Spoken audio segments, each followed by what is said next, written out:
Shalom Ouvracha. Il y a un constat que j'ai fait depuis de nombreuses années pour ceux qui ont lu mes articles écrits à partir de 2015, qui est l'ashkénazification du monde séfarade. Depuis 2015 que j'ai commencé à écrire publiquement, cela a été l'une de mes motivations premières dans tout ce que je fais. Rendre aux séfaradim la fierté d'être des séfaradim, sans rien envier ni copier aux ashkénazim.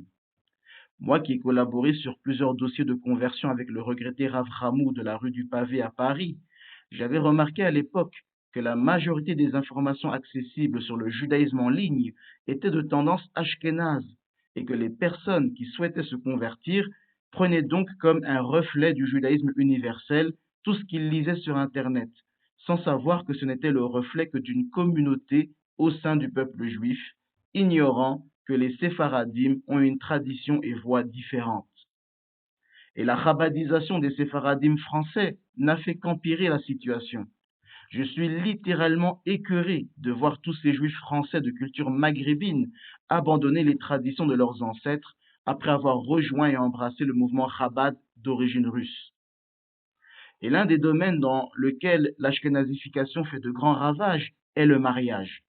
Les juifs séfarades aujourd'hui ne savent plus se marier à la séfarade, copiant bêtement, sans le savoir, des coutumes ashkénazes que leurs ancêtres n'ont jamais connues.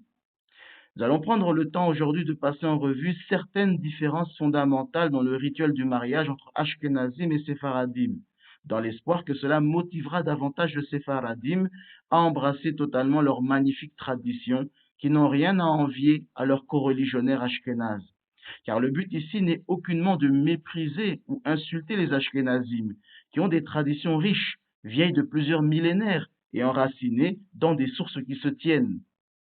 Le but ici est simplement de faire comprendre aux séfaradim qu'eux aussi ont une crédibilité dans leur minharim authentique et non pas à pâlir et singer les autres pour se sentir de meilleurs juifs. Commençons en douceur par l'utilisation de la bague lors de la cérémonie.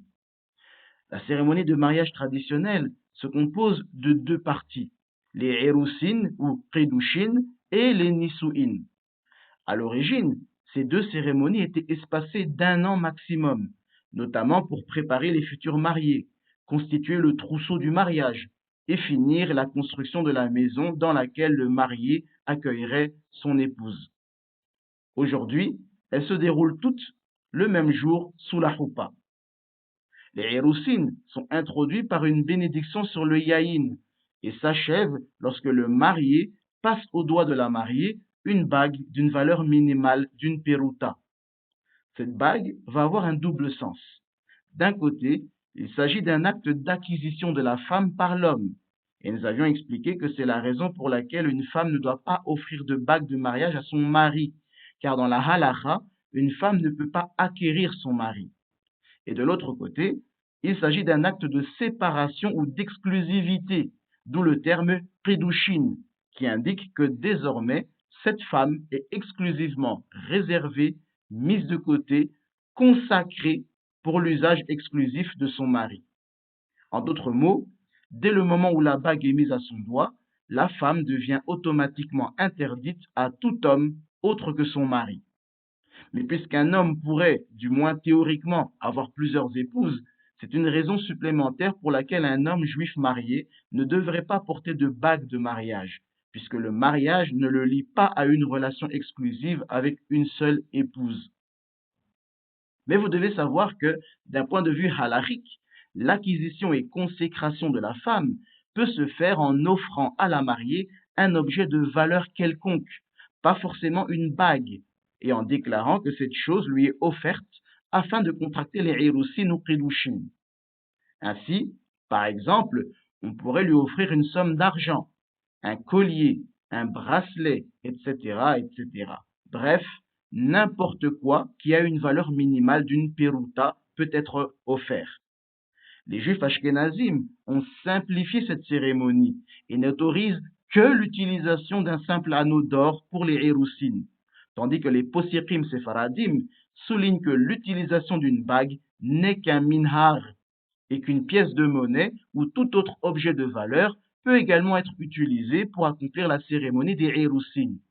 Le choix privilégié des juifs séfaradim est soit une bague, soit une pièce de monnaie, soit un bijou, mais pas obligatoirement une bague, contrairement aux ashkénazim. Une deuxième différence porte sur le mariage à la synagogue. Il existe un concept de ma'aseh goïm, c'est-à-dire le refus d'imiter les pratiques des autres peuples. Par exemple, une école de possikim ashkenazim interdit d'installer une choupa dans le sanctuaire d'une synagogue, car cela rappellerait un mariage chrétien religieux qui a toujours lieu dans le sanctuaire d'une église. Ceci a engendré une abondante littérature ashkénaze tendant à démontrer, avec des versets bibliques pris hors contexte, que la tradition selon laquelle la choupa est de préférence installée en plein air ou dans une salle non religieuse serait préférable. On ne trouve aucune trace de cela dans les sources séfarades. Chez les séfaradim, un mariage peut avoir lieu n'importe où, que ce soit dans le sanctuaire d'une synagogue, dans une maison ou encore en plein air. Sachez d'ailleurs que l'argument selon lequel se marier à la synagogue serait une imitation de la coutume chrétienne de se marier à l'église est fallacieux. En effet, il était autrefois courant, voire habituel, mais pas exclusif, de célébrer les mariages juifs dans le sanctuaire de la synagogue, bien avant que les chrétiens n'adoptent la pratique de se marier à l'église.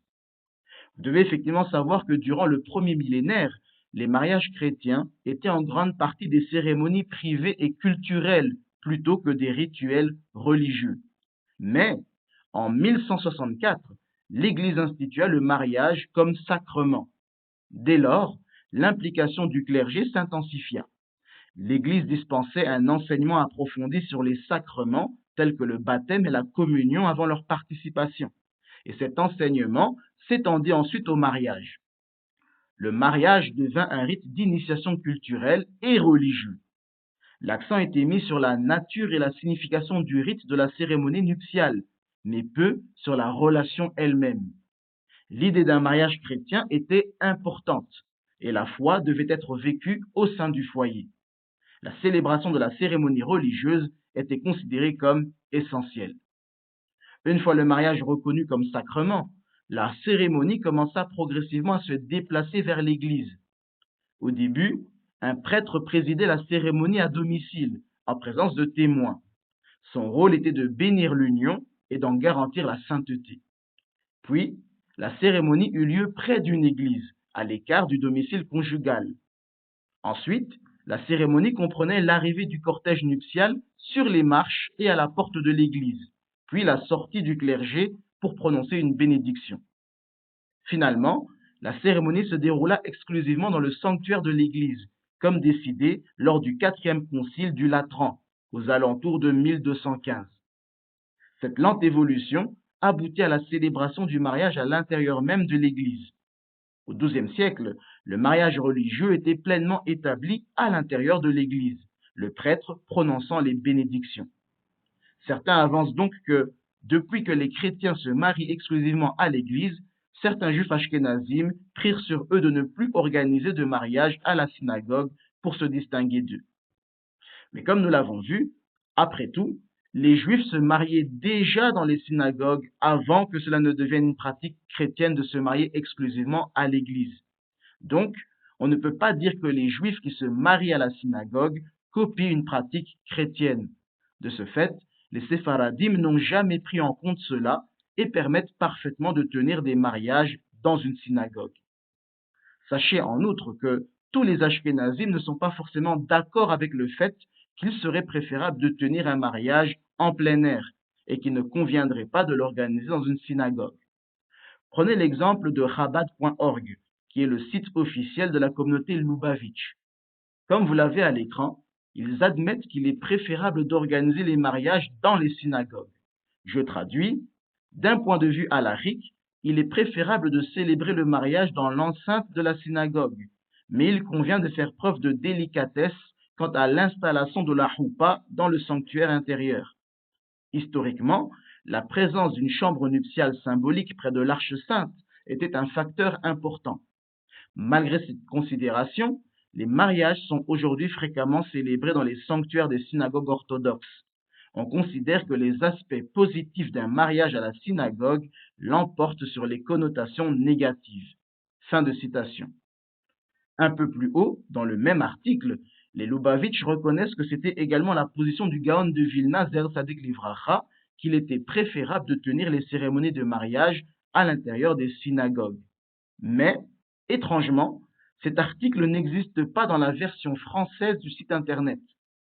Si vous vous rappelez, sur mon ancienne chaîne, je vous avais déjà montré d'autres différences flagrantes entre la version anglaise et française de Chabad.org. Par exemple, je vous avais montré que dans la version française, en rapportant l'histoire de la conversion des soldats romains par Ankelos le prosélyte, les Lubavitch avaient falsifié le récit talmudique en affirmant qu'Ankelos avait embrassé la mezouza à sa porte, alors que ni le Talmud, ni aucune source juive ancienne n'a jamais parlé d'embrasser la mezouza, mais seulement de la toucher ou de la regarder. Cette falsification sert à faire croire au lecteur que la pratique consistant à embrasser la mezouza est ancienne et remonterait déjà à l'époque talmudique, ce qui est complètement faux, puisqu'embrasser la mezouza en la touchant est une innovation. Et étrangement, dans un article publié sur la version anglaise de Chabad.org, ils ne disent pas qu'Ankelos a embrassé la mezouza, mais cette fois-ci, rapportent fidèlement le récit talmudique en disant seulement qu'Ankelos a posé sa main sur la mezouza. Ils acceptent donc de faire croire des bêtises à leur public francophone, tout en étant un peu plus honnêtes avec leur public anglophone. Mais ça, c'était une parenthèse. Quoi qu'il en soit, chez les séfaradim, on peut se marier où l'on veut, même à la synagogue, et ce n'est aucunement une imitation d'une pratique non juive, puisque les juifs se mariaient à la synagogue bien avant que les chrétiens ne commencent à se marier à l'église. Nous allons passer à une autre différence concernant le nombre de coupes à utiliser lors de la cérémonie. La seconde partie de la cérémonie de mariage consiste en la récitation de 7 bénédictions en présence d'un minyan. Ces 7 bénédictions, ou Sheva Berachot en hébreu, sont récitées sur une coupe de yaïn, une coupe de vin. Les Ashkenazim utilisent une seconde coupe, différente de la première qui avait servi pour les Héroussim, tandis que les Séfaradim remplissent à nouveau la même coupe qui avait servi aux Héroussim. Il existe au moins 3 explications différentes pour lesquelles les Ashkenazim utilisent 2 coupes au lieu d'une seule. Donc, ils divergent entre eux sur la raison de leur pratique. Passons à une autre différence qui concerne la puissance de la choupa. Les nisu'in, ou liens de mariage, sont accomplis par un acte qui démontre sans ambiguïté que le couple est désormais mari et femme. Le Talmud prescrit que les Sheva Berachot soient récités lorsque le marié est prêt à accueillir la mariée chez lui pour consommer le mariage. Cela a créé une divergence quant à la nature de la choupa, ce qui constitue l'une des différences halachiques les plus notables entre Séfaradim et Ashkenazim. La divergence tourne autour de la question suivante. La choupa suffit-elle à officialiser le mariage? Selon les Posikim Ashkenazim, la choupa seule ne suffit pas, et le couple doit donc disposer d'un temps suffisant dans un lieu isolé pour potentiellement consommer le mariage. C'est ce qu'on appelle le yihouz. Dans certains milieux ashkénazes, le marié se voit attribuer la chambre ou verse une somme symbolique pour la louer, afin d'y accueillir sa femme. 2 témoins sont désignés et postés à l'extérieur de la chambre pour que l'isolement du couple soit légalement valide. Les témoins vérifient d'abord que la chambre est vide avant d'autoriser l'entrée des époux. Le yihouz est donc, selon la tradition ashkénaze, l'étape finale des nisu'in. Les Posikim séfaradim soutiennent que la choupa suffit à achever les nisu'in et que le yihouz du couple a lieu après les festivités de mariage, lorsque le marié accueille la femme dans sa chambre ou sa maison. Il a été suggéré que si le marié, lors des cérémonies de mariage séfarade, se drape ainsi que sa fiancée d'un nouveau talif, c'est pour manifester publiquement qu'il lui offre un vêtement, un acte conjugal prescrit par la Bible, comme on le voit dans le Osar HaGeonim, le Kolbo ou encore le Ben Ish Hai. En d'autres mots, Dès lors qu'un acte a été fait démontrant le lien marital du couple, cela suffit à les rendre mari et femme. Il n'est pas littéralement requis qu'ils s'isolent dans une pièce. Rien que le fait d'être ensemble sous la choupa et que le mari partage son talif avec sa femme suffisent. Sachez que certaines communautés juives allemandes suivent aussi cette coutume. C'est pourquoi les cérémonies de mariage séfarades n'incluent pas le yihouz immédiatement après la choupa, mais après la fête de mariage, quand pratiquement tous les invités sont partis. Passons à une dernière différence pour clore cette première partie, car je ferai une seconde vidéo sur le sujet. Une fois, j'ai assisté à un mariage juif ici à Madagascar d'un couple d'une autre communauté que la mienne. Vous devez savoir qu'il existe plusieurs communautés à Madagascar qui ont chacune un rabbin de tutelle différent. Le couple qui m'avait invité appartient à une communauté supervisée par un rabbin ashkénaze vivant en Israël. Et j'ai été très étonné lorsque j'ai entendu la lecture à voix haute de la Kefouba. En effet, il s'agissait clairement du texte d'une Kefouba ashkénaze. Mon étonnement était dû au fait que le marié, que je connais personnellement, est quelqu'un qui est très attaché aux traditions séfarades et orientales. Donc, je me suis dit que lui-même n'était pas au courant que la Kefouba lue à son mariage était ashkénaze et qu'ils ont simplement lu la version de la Kefouba que leur rabbin de tutelle, un ashkénaze, leur a envoyée. Et malheureusement, j'ai constaté que beaucoup de gens ne savent pas qu'il existe des différences entre une Kefouba ashkénaze et séfarade. Beaucoup même vont simplement commander en ligne une kefouba qu'ils trouvent joliment décorée, sans même faire en réalité attention à la version du texte utilisée. Selon la loi juive, il est interdit à un homme de vivre avec sa femme sans qu'une kefouba ait été dûment établie et signée par 2 témoins. La kefouba reste en possession de l'épouse ou de son représentant. En plus du texte, une autre différence entre Ashkenazim et Séfaradim est que ces derniers considèrent la kefouba comme étant d'origine rabbinique, alors que les Ashkenazim la considèrent comme étant d'origine biblique, ce qui a pour conséquence qu'une kefouba ashkénaze stipule notamment Zouzé matan de hazou lichi mideoraïfa, c'est-à-dire 200 zouz auxquels tu as droit selon la Torah.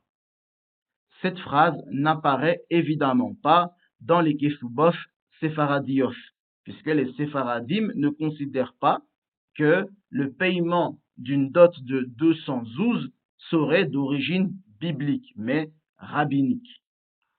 En outre, et pour terminer cette partie, la coutume ashkénaze la plus répandue consiste à lire la kefouba en entier immédiatement après les hiroussines, avant de passer au nissouin, tandis que dans de nombreuses communautés séfarades, il est d'usage de lire uniquement les premières et les dernières lignes de la kefouba. Si les possérim ashkenazim considèrent effectivement la kefouba comme étant d'origine biblique, il est logique qu'elle ait été lue intégralement lors de la cérémonie de mariage.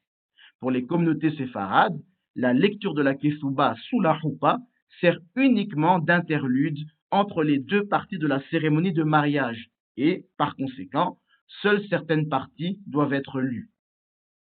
La suite, une prochaine fois, Be'izraf Hashem Izbarach. Et je vous promets qu'il n'y aura pas à attendre longtemps pour la deuxième partie, puisque certains me reprochent souvent le temps d'écart qu'il y a entre différentes parties d'une série. C'est juste que j'ai tellement de sujets à aborder, mais aussi tellement de choses à faire hors des écrans, que parfois, je traîne avant de clôturer un thème. Mais pour ce thème-ci, vous n'aurez pas trop à attendre pour la deuxième partie.